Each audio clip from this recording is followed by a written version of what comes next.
Yep. Oh yeah, you're gonna love this. This is usually epic, me, dude. I do this with my phone. I set my phone up in the window. Yeah, and you can see the hood. Yeah. But that's okay, you know. There's always a way. This is beautiful though. I mean, if I were extremely serious about it, I'd have a camera there, and I'd have a camera on the side, and a camera in the back, and a camera. Yeah. But you know, Well, now a new GoPro is $400, and then once you buy that, there's a lot of stuff you need to buy. You need to buy batteries. You need to buy chargers. You need all that garbage. Yeah. all together. I probably got $600 in that thing. Yeah. But I can do anything. I only have 3 batteries, which is not really enough. See. Right. Not if it's only an hour per battery. But this is like 7 chargers. Oh, I got you. And then I could charge this off that. I don't know. It quit working Right. the other day. I don't know. I just bought a flashlight. Well, that flashlight last night. Yeah. That's also a power bank, and I could got some recharge lights back there. Yeah, I could recharge my phone off that flashlight, and get a charge on my phone. That's why I bought it, but it cost me $80 for the flashlight. Nobody pays $80 for a flashlight. Well, I mean, Well, I did because I've I got a needed couple other lights back there, and I try to get away from buying batteries anymore. Yeah. I mean, they're good lights that you can sit around camp, but they use AA batteries. Yeah. I mean, it's just so much stuff. Yeah, this claim up here is, now every claim is going to be different. So this claim up here is, I have what's called a complex ore. So I paid $12.5 for it, but that's because we've already done a couple of things. We've already done the reporting, the assay reports on it. So when Tyler got to me about the assay reports and I started reading over the assay reports, I'm like, oh my God. So it was a no-brainer because I know that while by hand I might not make much money, once I get equipment up there and I get my certificate to go up there or whatever process I have to go through for that yet, I will then be able to ramp up production. Once I ramp up production, I should definitely make a really good amount of money. But that's when I'm able to process it on site. Effectively, what you're doing is you're buying mineral rights. Correct. You're absolutely correct. That's all I'm doing. Buying the mineral rights. Whereas in Texas, nobody owns any mineral rights. That's Somebody else does. Somebody else owns it. That's right. And so even your house, you don't even own the rights to the minerals in your own land. That's correct. Same thing as, well, back in the day, let's say the Hatfields and McCoys, that whole fight started over the wood rights, the forestry rights.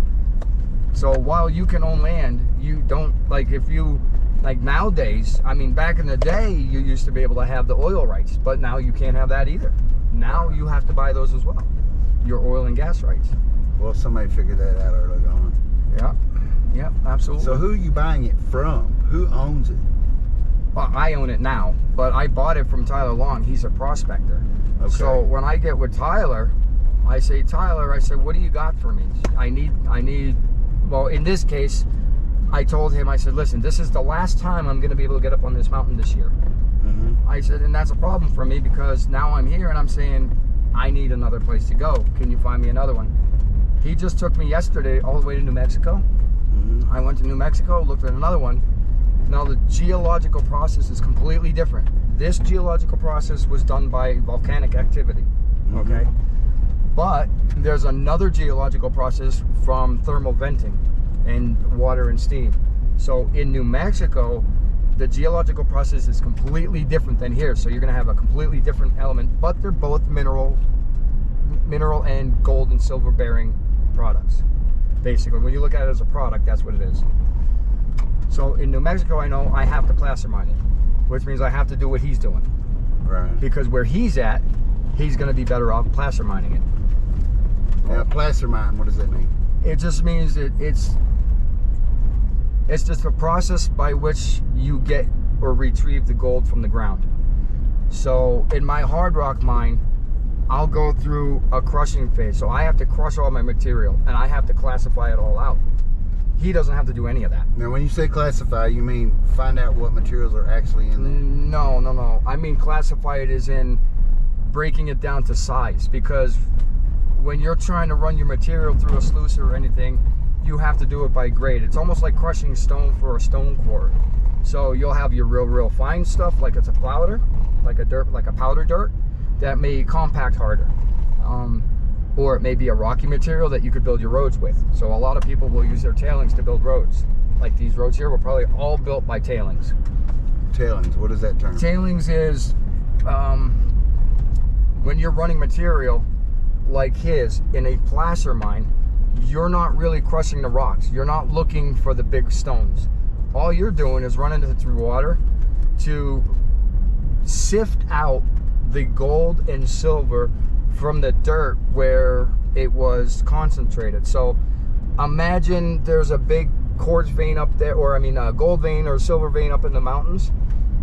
Over millions and millions of years of water and erosion, and when the ice flow came through, that ice would have melted. So in the melt areas, you're not going to have very much gold or silver. But what you do want to find is be able to identify where the ice came through and where it would have stopped, where it would have melted, because what that's going to do is it's going to help you understand the flow of the water for that millions of years. In his case, there's a stream there. So we know that his material came from one specific mountain. It came down this one specific valley. The ice melted around. So around his stream, you don't really want to dig up the land. You go to the stream, in the stream, because the water will carry all of that silver and gold down through the water, and that's called reconcentration. I mean, you could literally see it. I mean, I don't know what I'm looking at, but you can literally look where he had it dug out, and now it's all filled in. Right. I mean, you could literally just scoop that out there, and there's some silver in there. I guarantee You're 100% right. Yes, 100% right. You're 100% correct. I mean, but if that stream was not there, and this is where it gets really difficult, sometimes those old stream and riverbeds dried up. Yeah. But the concentration of gold and silver is still in there. Right. So that's why you need to really know your geological processes and where it would come from, where it would flow, where all the ice would have melted at. And by what I mean by ice is your glacier ice from millions of years ago. Right. So that's the original, the glacier ice is originally what's going to pull all of that stuff down. Once it melts out, it's like it fans out, and it's real sporadic. So you get trace amounts all around the central area. If you know there was an old riverbed, and you do that by a drone with looking down at the ground with the scan radar to show you under the ground where those riverbeds may or may not have been. So you're kind of using a little bit of a mental process for what has happened over the past billion years. And you can locate these dried up riverbeds in the ground. Right. With you know, what is that radar they're using? It's some type of radar to penetrate through the ground to see it. And you can see these old riverbeds in the ground yet. So that, if you have mineral and those geological processes happening in that area, and then you can find a dried up riverbed in that area, you know the concentration could be right in there. So you're basically identifying where to go.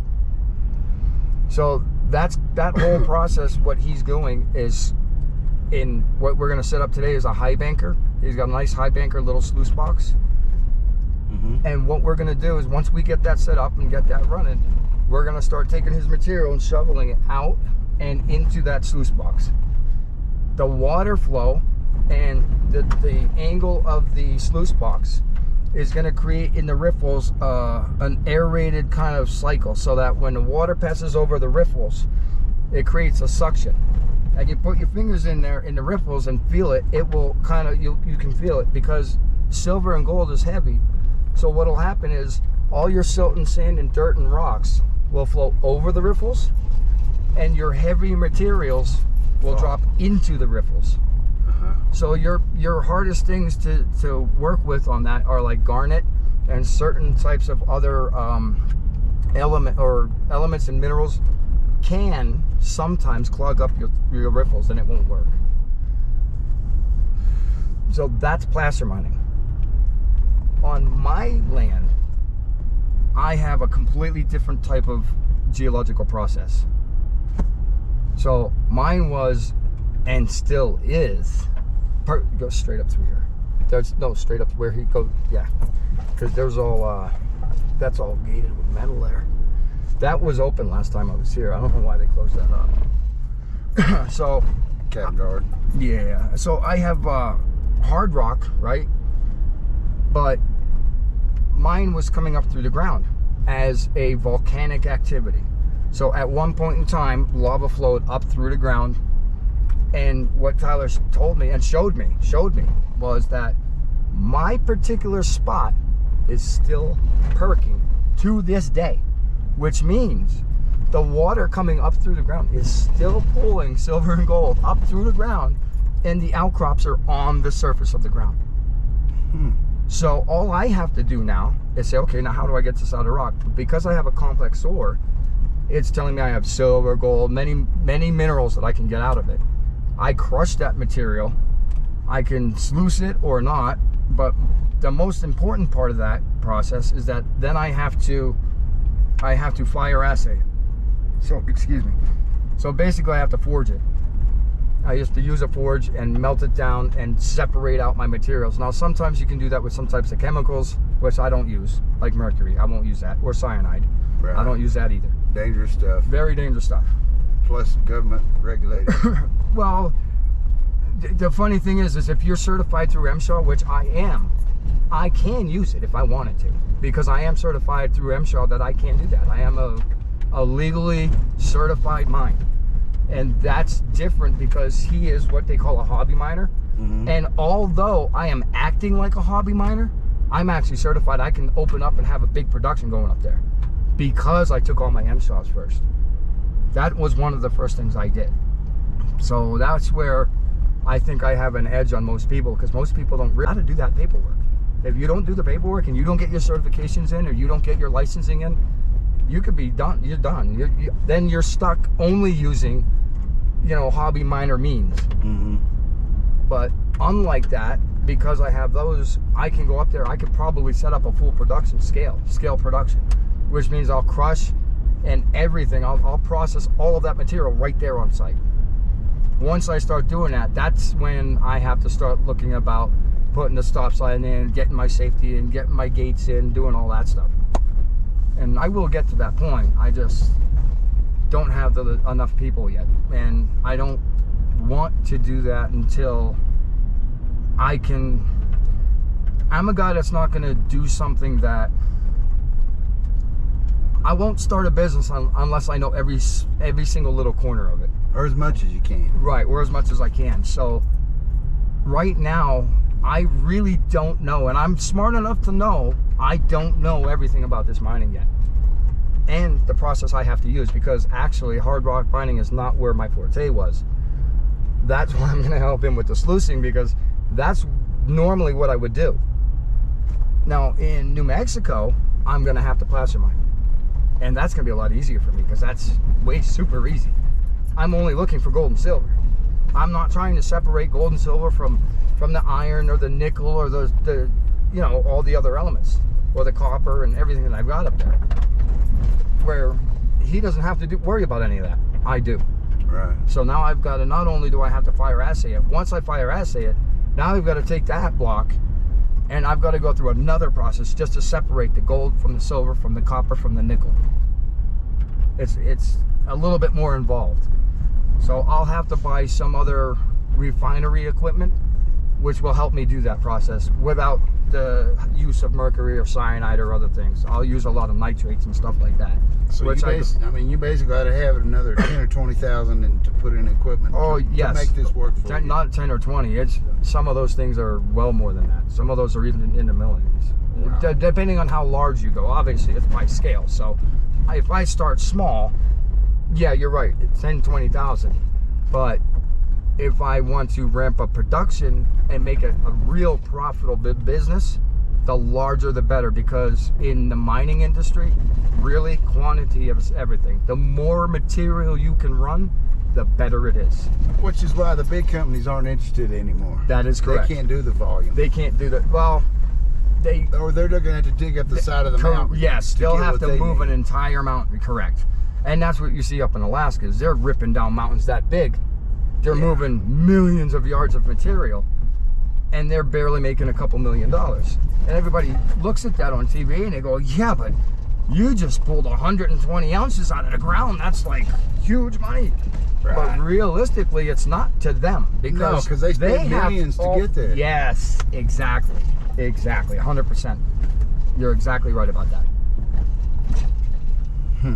So it gets a little... So, I mean, you could keep it at your scale. I could. You don't have to ramp it up. Well, you're right. I could, but like I said, quantity is everything. So what I was really thinking about doing was buying a small garage-like area. Uh-oh, let's see. Is he all right? Oh, he's going. Yeah, I'm just creeping. Yeah, this is all right. You're fine. He's a great driver. Who, him? Yes, but he does take a couple of lines I don't like. Oh, yeah, yeah. He get pretty close to the edge a couple times, too. Yeah, there's this one Maybe area. You can't see that well. Yeah, there's this one area. It's really rough. It's up around the one turn up by the saddle where he's always talking about. And you go up around that corner, your truck's like this, almost sideways. When you're coming back, when you're going up, it's not so bad. But when you're coming back down, your truck's like this, and you're facing the hill this way. Yeah, that's a little scary. Well, I'm not going to say anything. I mean, I'm gonna likely choose a different line than him. Oh yeah, a couple of times. Yeah, I would too. Honestly, if I probably got. I don't have a lift on this truck. I have a leveling kit. Right. So really what it is it brings the front up a couple inches. Right. But you're still limited to that 9 inches or so of travel. That's all you get without a true lift kit. Right. 9 inches of travel. About 9. Yeah. Probably a little bit more. But you don't, I mean, this truck, I'm sure this will go all the way up without hitting the bottom at all. Well, it's like I say, if he does it in this long bed, 2-wheel drive. Oh yeah. As long as I don't make a big mistake, I shouldn't have any issues. Nah, you won't. I mean, there are a couple places to fall off in the ditch, like right here, and there's some others up here that are much worse. Yeah. Yeah, we're in the easy part now. These cameras don't even do it justice. No. They can't see in 3D like Right. we can. Yeah, look at this. This is all gutted right out. Wow. That has to be water erosion. Oh yeah, I'm sure. Water came I'm sure down it changes on a regular basis. Yeah.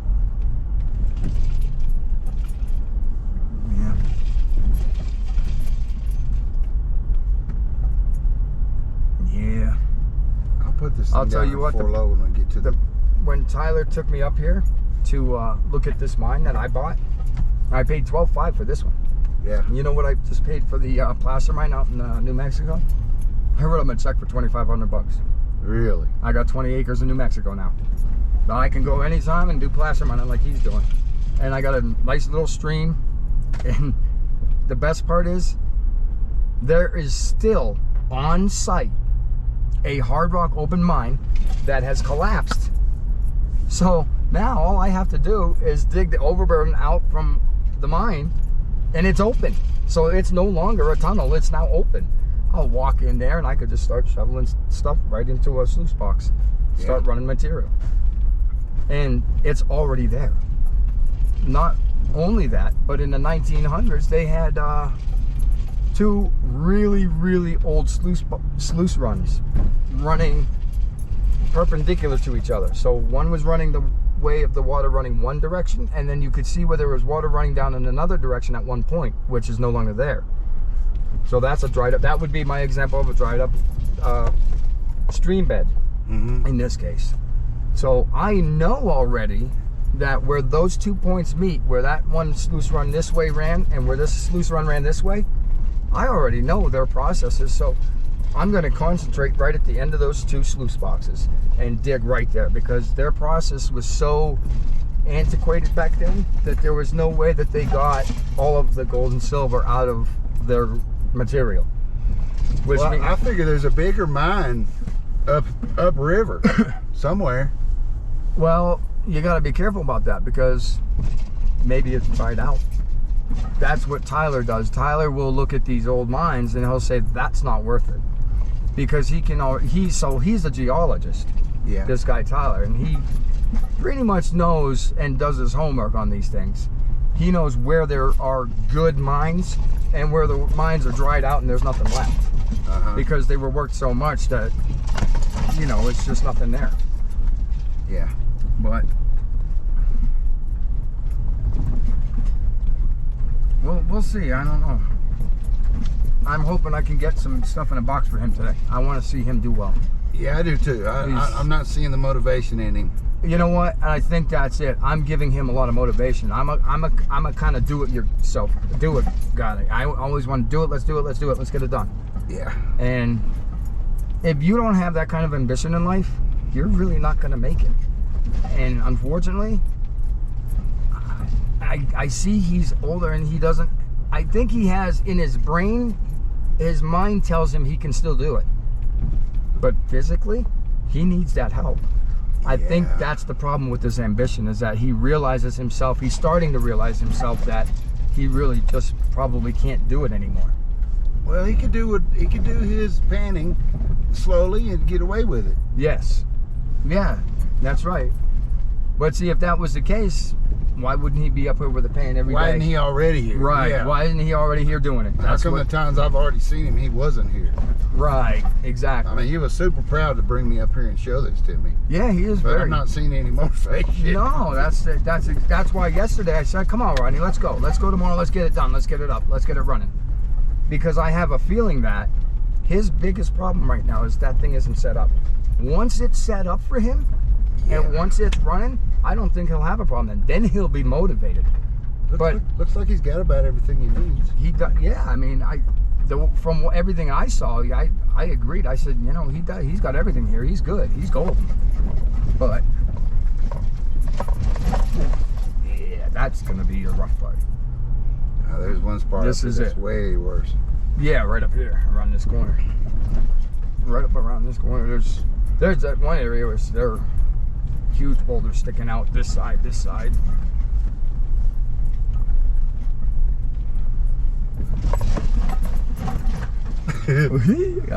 I love it. This is great. I tell people and I took a video with my phone, obviously, but I tell people about me going up here. Let me see if I can get this in the 4-low. I always have trouble doing that. It's supposed to neutral. Myself, and I don't even have to stop the truck. Yeah. I can still be driving. Even 4-low? Well, I don't use 4-low. I only use the 4-wheel drive. I'm just doing it so we can creep. Ooh, look at that. What is that thing? Chipmunk. Oh, wow. I'm just doing this so we can creep real easy. Yeah. You know, it's easier on the... Oh, yeah. On the truck. On the truck. It's easier on the tires, too. Yeah. Look at this. I love this stuff. I mean, we just go nice and slow. Yep. It went right in. You know, 4-low, the gears are going to have to match up or it's not going to go in. Yeah. I don't use 4-low. I just use my 4-wheel. This truck's got all this fancy stuff. You don't need all that crap. No. I laugh at it. Yeah. That's for rookies. Oh, it is nice, but... Well, you know, if you're in sand or gravel and whatever. But in reality, if you got 4-low and I've got a rear locker, that's really all you need. Yeah. I mean, a front locker might save the day. And I don't have any recovery equipment, so I'm not going to go into any extreme stuff by myself. Yeah. I mean, this is okay, but like getting stuck in the mud, right? Going through riverbeds and stuff. That's asking for trouble. You know what I just did? I just went out right before I came here. I went out and I bought myself this beautiful, really good 12,500 pound winch for a truck. I get it home and I paid a little bit for it, but believe it or not, it was on sale, so I didn't pay as much as what it was worth.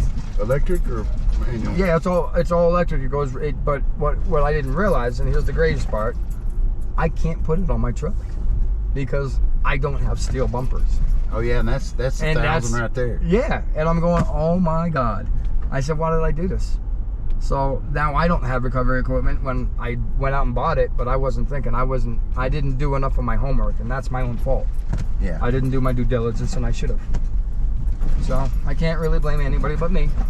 I mean, you can still make it work, but you got to put more money in it. Yeah, I was actually kind of considering that, and I said, you know. Then there's the electrical, and if you're going to install it yourself, you could do it. I could. See, thank God, I'm lucky. I can do those. I can go with harnesses and put in my air and electric, all that. I can do all that. So thank God that's my forte. And I know that you go to Phillips or whatever to get all your harnesses. So what I was thinking about doing is taking a plate, drilling through my bed, identifying where the beams are to the bed underneath, right? Mm-hmm. And drill down and put some bolts in there and attach it to the back on the inside of my bed, and put in a protector box, even if it was like a steel box, so that the winch itself doesn't get damaged. Mm-hmm. And put it right in the bed of the truck, bolted to the frame. That's what I'm thinking. That's a good idea. Yeah. And then I'll have at least something I could pull myself out of.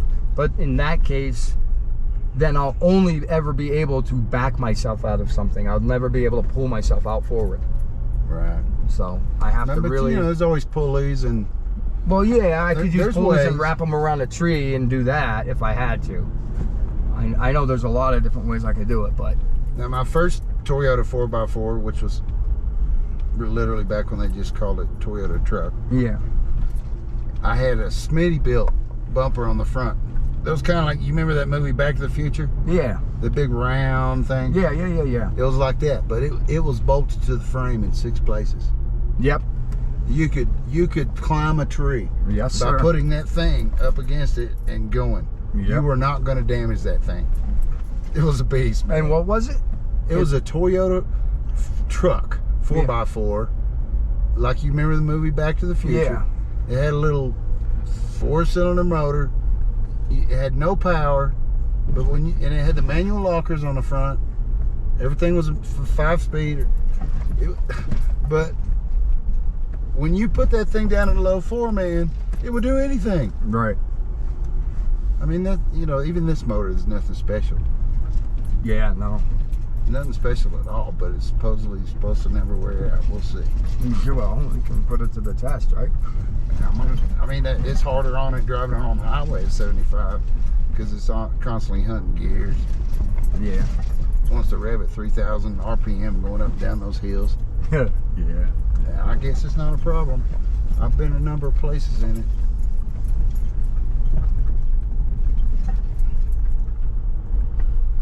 Yep. It's good to use this stuff every now and then and get some oil flowing in it too. Yeah, you get it moving. Yeah, absolutely. I went to Big Bend Ranch State Park in Texas. You know about that one? I've never been there. I've actually, believe it or not, Texas is one of the states I've never been in. It's like this. Miles and miles of this. Nice. It just goes on and on. Forever. In fact, to go in there, it's a state park. There's a lot of rules. You're not allowed to go out there by yourself. Yep. They want you to have 2 spares. They got a long list of stuff they want you to have. Although they're not going to require you to have 2 spares. But be prepared to slice a tire. I mean, it's bad. Here's what I told Tyler, because Tyler said he was going to New Mexico, and he says, the tire company loves me. And I said, why? He goes, because every time I go to New Mexico, I pop a tire. Mm-hmm. And I looked at him and I said, Tyler, I said, I don't know about you, but I pay about $800 a tire for that truck. I said, I got $800 a tire. A tire, yes. Because I get the Kevlar lining. I get the highway that's rated for like 60,000 miles. So they don't, you know, it's the what do they call that? I'm not a tire guy, but I can't remember what they call it, the layers. Yeah, it's an 8-ply, 10-ply. No, I got a real heavy ply tire. So that's why I do pay extra. But because I know I'm doing this, I know I'm not just a regular truck. I'm not just running the roads. I'm doing this stuff all the time. Well, these tires are BF Goodrich all-terrain TAs. They've been around forever. Right. But these are the 10-ply and the Kevlar sidewall. And the Kevlar sidewall, yeah. And I bought all the warranties. Yep. So that way, if I slash a tire, I can go get a new one for, you know, you pay something. You pay, you know, $20 or something. Right. But these set of tires were $1,500. Yeah, right. Ridiculous. Yeah, it is. It's crazy. So anyway, I told Tyler, I said, I pay $800 a tire for my truck. I wouldn't want to pop more than once. That would happen to me once, and that's it. He goes, what do you mean? I said, Tyler, all you gotta do is go back to old school ways. I said, get yourself a set of real good chains and when you're in that area, look for a place, you pull over, you put those chains around your tires, and guess what? Those chains are gonna knock down the edges. You're not gonna pop a tire then. Right. And you're only doing a couple miles an hour, so what's the difference? Well, I looked, he's got decent tires. Right. And he's got a couple of spares in the back, too. Yeah, so. But yeah, if you do that, you'll get yourself a pair of winter chains. Just because there's a winter chains doesn't mean you can't use them for this stuff. Of course you can. Yeah. It's just common sense, man. I'd rather spend, you know, $250 on a good set of 4 chains for my tires than spend $800 on a tire every other week that I'm popping them on. Well, literally your biggest risk is the sidewall, isn't it? Well, yeah, but the sidewall, but the tires or the chains that go on your tires, you can get the ones that go and flap down over the sidewalls of your tire, and you can get them where it's almost like chainmail, that they're real close together, so it won't let a lot of stuff get up in between the chain. Right. You just have to research and get the right type of chain for your tires. But you're not gonna pop a tire then. Not that way. Not if you get the right set. I mean, if you get the one where there's a chain every 6 inches, yeah, you're probably gonna still pop a tire. I see. You got to get the ones that cover the entire face of the tire and the entire face of the sidewall. You get those, and you're gonna pay a little extra for them, but you won't be popping tires then either. And you're only going 3 miles an hour, so all you do is when you get to the safe part, you take them back off. Yeah. You know, so you spend a couple minutes putting them on and taking them off. But that's something I've always worried, never living in the north. It's like, you know, they got chain laws in California, and it just seems like the pavement would just you can't wear out. You can't. Chains. Yeah, you can't. You're not supposed to run those chains on the concrete no more or pavement. Matter of fact, there's laws even in Pennsylvania about that. You're not allowed to run chains on the roads no more. Well, I mean, there'll be a sign up there, and it'll say chains required. Well, here, and yes. it'll have pullover chain areas. Yep, that's here. But then you're looking at the roads, and they just have some ice or snow on them. You're still beating on them with the pavement. Yeah. Oh, you know this already. Not really. I mean, I did. Yeah, I would go straight here because that looks like a mess. I saw this. I was like, dude, you could get up there. Yeah, there's some of those ditches you can fall off in and get in big trouble. Yeah.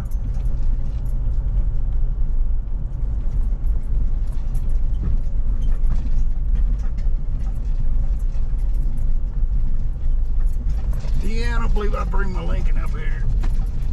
Yeah, no. I used to have one of those old 77 Lincoln Town cars, Continentals. I had the wheel skirts and everything. It was beautiful. It looked like an original Cheech and Chong car because it was white with primer all over. This way? Take a right, yeah. And it was great, and that had a leveler. Man, that felt. I'm telling you, it was like you were riding down the road on your couch. Yeah. Leather, and it was so nice. I sold my Lincoln. Yeah. Because it was like every other Ford product I ever owned. The car lasts forever, but everything else breaks. Everything else broke. Crap. Yep. Oh yeah. And it was a sweet car. It was a 2011 town car, which was the last year they made it. Yep. And it was a cream puff. But I got rid of it, and of course lost my ass as usual. But yeah, well, that happens. But you know, what do you do? The trunk latch had broke on it for like the 3rd time. What? Yeah, the motor goes out. Oh my God! You think they would have fixed that? Well, no, that's what they do. They don't fix it. No, they make it so that you have to keep buying them. Yep. I mean, that's Elon Musk actually pointed that out. He's like, it's very hard to start a new car company because all the car companies make all their money off parts and off service. Right. They don't make them off the cars. Right. And so when you're starting out, you got none of that. I was like, yep, that makes perfect sense. Yes, it does. He's making it work though somehow. I wonder. Yeah. Well, he had that fiasco that happened with the batteries, right? Yeah, one with the batteries where salt water was making them burn up. Well, if they get wet. Yeah. Now, here's the funny thing. You know, so you know when every once in a while, if you keep your car for a long time, you know, you got to replace your battery, right? Mm-hmm. Try to replace a battery on one of those electric vehicles right now. 10, 15,000. Yep. You're talking a lot of money. I said I will never own an electric vehicle for that reason alone.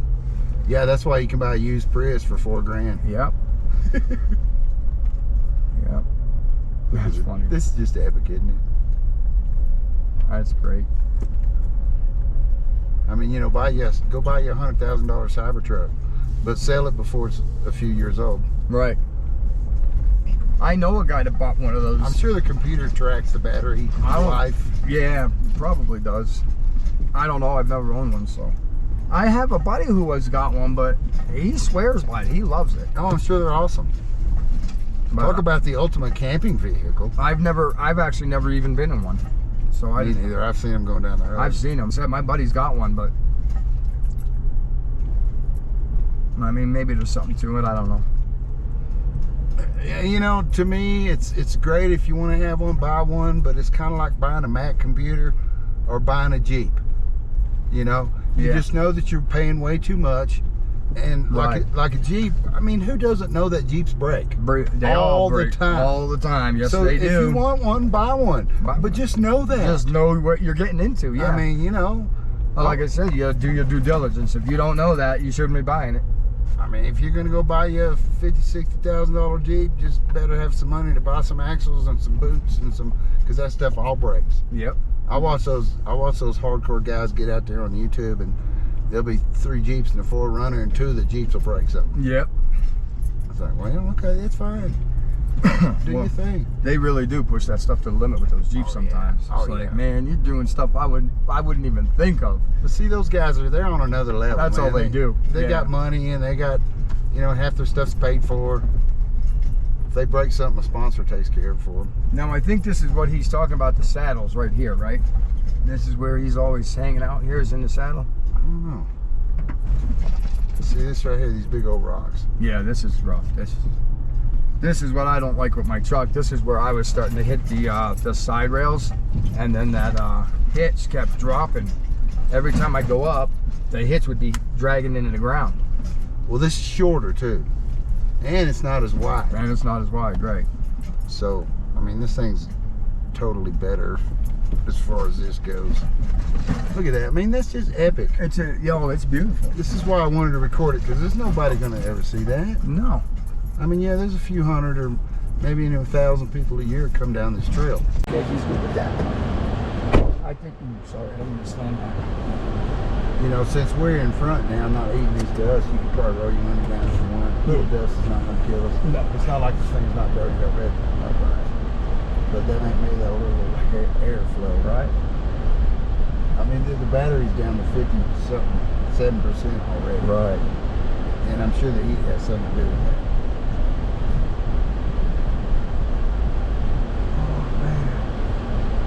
This is the kind of stuff right here that, man, you'll get awful close to that. I'm thinking, dude, you're gonna slide sometime. You know, the good thing is, with all these leaves falling now, it's going to cut down on the dust. Yeah. So you won't get no dust in there. Hopefully the battery lasts through the epic part. Yeah, it should. The hill is what's cool. I mean, we hadn't done the hard part yet ever. Well, we got that one hill down there by him, and he usually has to get a very start to get back up it. Yeah. But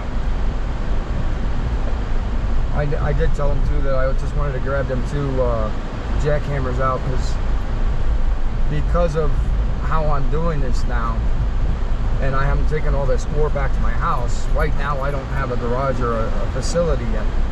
So literally, I am digging my basement. There was a false wall in my basement where there used to be an old coal bin, and they blocked it up and backfilled it.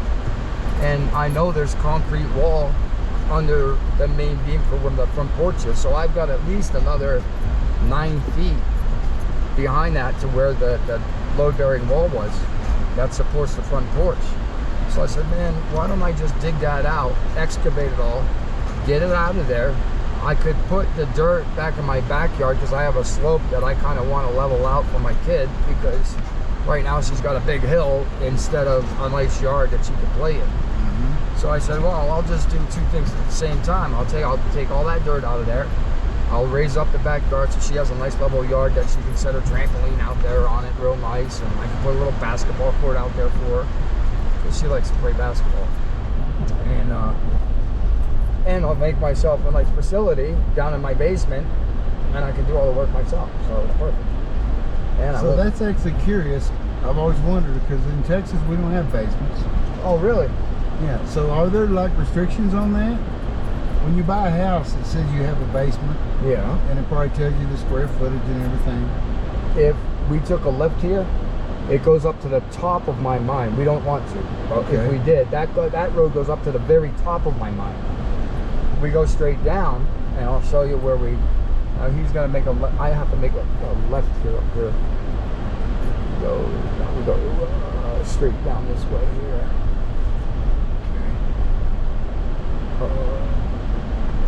Yeah, straight down this way. See, this is your mine. I forget where it splits.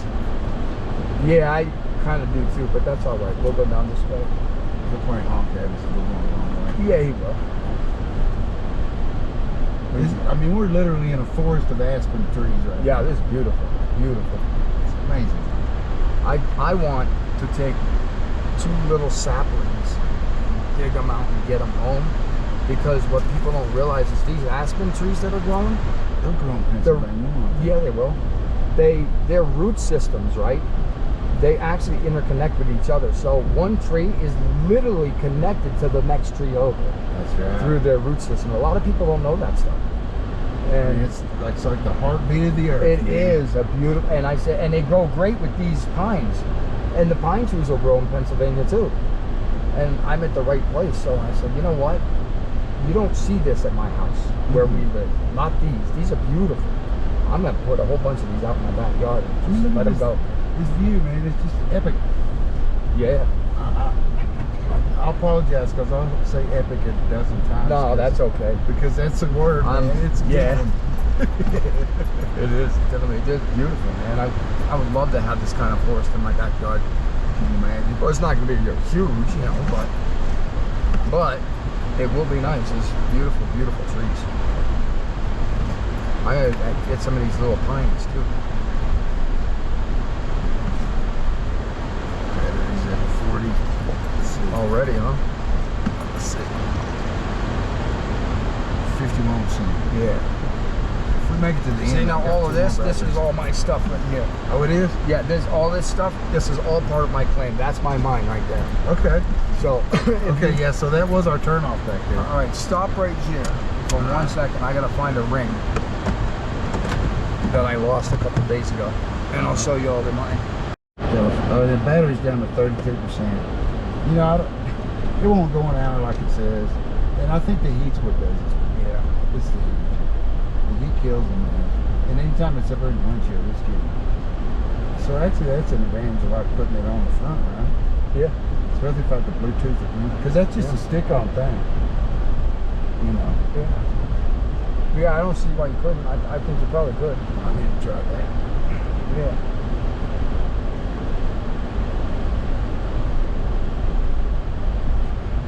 You know what?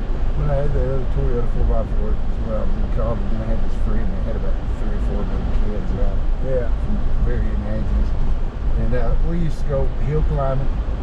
And put those kids in the back, and you remember the truck, the Toyota truck extra cab had a small cab about this big. Yeah. And we put about 3 kids back there, and they'd be screaming and yelling. I scared the shit out of them. And then when we get to the bottom of the damn hill on the level part, they'd be like, "Let's do it again." Yeah, right? I'll never forget that. They'd be terrified. They'd be like, "It's okay." You know, they've never been on ground like that. Yeah. You know, this right here would scare your normal city folk. Yeah, no, yeah. I mean, not knowing what the situation Yeah. is. I mean, like I say, They think they get down in there and they never get out. and that's the problem. If you go down the hill, you're stuck. You're done. You better be calling someone to come get you. I mean, it's one thing if you bottom out and you might be able to abuse it a little bit and just Right. bang it in the right place so you don't kill something. You know, because you got to get through. Yeah. You know what I'm talking about? Yeah, I do. I do. But otherwise, if you can't make it up the hill, you're fucked. And of course, you can bury yourself, but if you got a shovel, it's amazing what you can do with a shovel and enough work. Yeah. You can get yourself out of a situation. Uh-oh. Oh shit! Oh, he was coming up, wasn't he? He was coming up to follow it, to find us. I'll tell him I was just looking for my We ring. don't have a phone signal. We couldn't call each other. Yeah. No, he knows we're good now. Now he's gonna have to back all the way down. How far does he have to go? I don't know. I don't have any equipment. If he's got a chain. I'll get his ass out of the bag, maybe. That's one of the things. You don't want to come and do something like this unknown territory all by yourself, because you don't know what you get into. That's why I'm be worried about him being down here all by himself. No, I don't like that. At his age, I'm like, man, you At really any need to age. have somebody down here with you. What's he gonna do? There's a back off spot. He's gonna back in, I think. Is he? Oh no, he's good. I never even squeaked the wheel through any of this. But he's, like you say, he's got a little bit of momentum and spinning. Yeah. And it might be best that I do the same coming up that hill. Hell, I can see that he needs the place to turn around. I can't do anything to help him. No, he's gonna pull in right there and turn around, I think. I know I would if I was there, because he's got enough room right there to turn around. Oh, he's just gonna back all the way up? How far is it? There's still the hill. He's not gonna back down that hill. I don't understand why he didn't back in there and turn around. He should. There you go. I just made the sound like Yeah, he knows what to do. Yeah, come on now. There you go. Then we'll make sure he gets out. Yeah. Oh yeah, we got it. That's good. That way, oh, he's going. Is he gonna go that way, or is he gonna go? So he can go that way? Oh, I guess so. Let's follow him, I guess. I guess he knows something we don't. Yeah, follow him, I guess. We're supposed to go this way, though, aren't we? Look, that's some semi-unexplored territory. You know, it did surprise me what a two-wheel drive long be able to do. Yeah. I mean, I had no idea. I never thought about it, but follow him. Let's see what happens. Let's see where he takes us. I mean, in my mind, it's mostly about having a little bit of clearance and some good tires. Yeah. That's the biggest thing. And then you got to be able to drive at least like that. I mean, there's rocks around here. You know, I mean, I don't know. I guess I'm trying to say it's just kind of common sense driving. I mean, you don't want to slide your rock down this rock. Yeah. Put that giant rock under your, you're gonna go around, you know. Don't go falling off in the ditch where everybody made a mud rut, right? I don't know. I don't want to say too much. I'll see we're going through the forest. Is it still going? Sweet. Yeah. That is unbelievable the way this is. This grove. I mean, look at that. It's just like solid trees. Beautiful, yeah. I mean, that is just so cool. We're just right in the middle of the forest. That's it. It probably has a name. You know what's funny? They're so straight and so good. I could see a real smart person like myself being able to orchestrate some kind of net system as a flooring system that you could take regular rope, and like a net like they would use for fishermen, but the heavy duty stuff, and hook them to a whole bunch of trees and run your netting across, and then use that as a base for a floor so that you can... I'm already 3 steps ahead of you, dude. We think the same, okay? I can see you build a whole structure up there. Yeah. Starting with the floor, and then you could figure out how to tile some walls. Yeah. You can make a whole damn room. Yeah. And then you won't have to worry about the bears. Maybe or not. anything. I mean, bear climb that if you want it bad enough. Well, yeah, but you're gonna put some kind of spikes or something down underneath so that spikes. Yeah. I see people in Colorado and up in Wyoming where they have to put spikes on their steps. Yeah. On their deck. Or the bear will come right in there in the You're front right. yard. Absolutely. In his You gotta just living room. You gotta be smart. You know, you gotta. I'm always a safety person. I'm always thinking safety. So me too. That's when I'm thinking of anything. I'm going half a mile an hour. I get it. I'm there. I got all day, man. I mean, this stuff is so beautiful here. And I can't wait. I really, really, really can't wait to get some stuff run for him. It'll help him out, because even if he gets an ounce or even only a half an ounce, something's better than nothing. I hate to see the guy up here all year and not get nothing out of his own sluice. I know it. To me, I would, I think I might have even paid someone to come up here and help me set it up. Exactly. I really would have. Let me get over here so we make it a little more exciting. Right?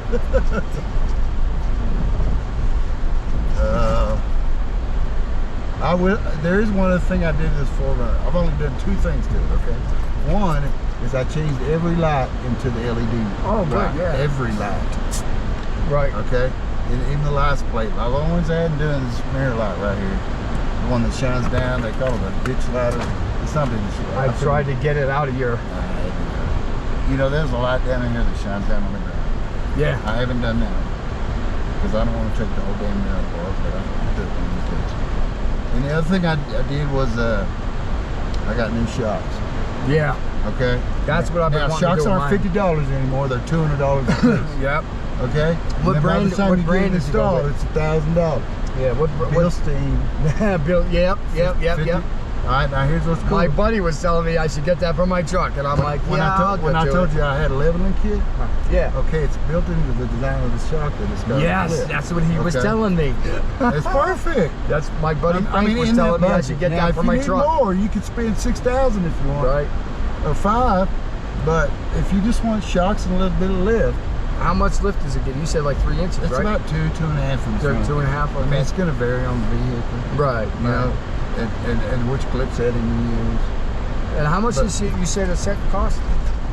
Install. I mean, you can get 1,000. Yeah, for the shocks and install it. Okay. But see, it's struts in front, so that means they got to take the whole thing out. Yeah. And they got to. They put new springs, all that shit in there. All that. No, I don't have new springs. So I got springs. Okay. But they got to take it apart. You know, they got to compress the spring and put a new shock in there. Right. You know, because it's all compressed. You know how strut works. Yeah. It kind of stupid. I mean, the labor on that was like $300. You know what I mean? Yeah. I forget how much the shocks were, but that was only maybe a fourth of the price. But they were still expensive as fuck, man. They were $100 a piece. I don't remember. They might have. It seems like they were more than that just for the shock. One shock. Yeah, one shock. Yeah, that's what I would get. You could put that on your truck and give yourself some lift if you wanted to. Look at this beautiful place. This is beautiful valley. What's our battery looking like? 22. Yeah, it's gonna be good in there. What's he doing here? Oh, I should have pulled up beside him. I guess. Oh, yeah. He probably must have been in front of me.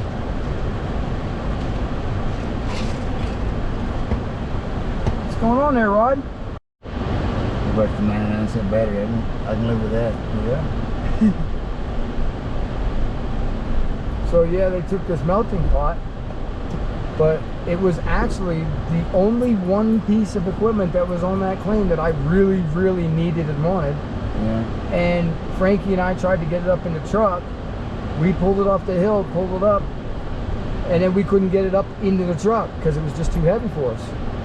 And between June or July, last time we were here, and now somebody grabbed it. And they grabbed it early because there was weeds growing up through the hole where I set it down in. And so that's an indication that if that had long enough to grow out of there, then that means that pot had to be out of there for a little bit. So I don't know. That's one of the risks you got to weigh because you're not allowed to put up a gate and allow. It's not your land. You know, it's BLM land. Yeah. But I mean, you leave stuff out here, you got to just weigh your risk, you know. Well, it was already First of all, on most the property. people couldn't load up some shit. Say what? Most people couldn't load up. Well, that's what I'm saying is somebody actually had to really work a little hard to get that up because... I mean, they could steal a gas can, you know, or... Yeah, well, when I'm talking about a melting pot, we're talking about a 400-pound pot. It was an inch-thick steel, round like this, deep, and it was rounded at the bottom. I know what it's for. It's used for forging metals and pouring hot liquid metal out. And somebody took it right off the claim. I'm like, why would they do that? Unless they're a miner. Because the only person that would want that pot is somebody who's That's either... what it is. It's a fellow miner stole it. A fellow miner probably grabbed it. And of course, I don't have my federal mining claim signs up. So they probably thought, whoever grabbed it probably thought that nobody was going to be missing it. Yeah. But... And this 4Runner doesn't matter. I could just go wherever I want. Yeah. Unless it gets severe. I don't know. It's just, I guess, what is it? It's having the clearance. Yeah. and a little traction. Look at this. He's got his vehicles up there and everything, huh? I'm gonna go up this hill right here and watch. All right, nice. Beautiful. It didn't even do anything. Nope.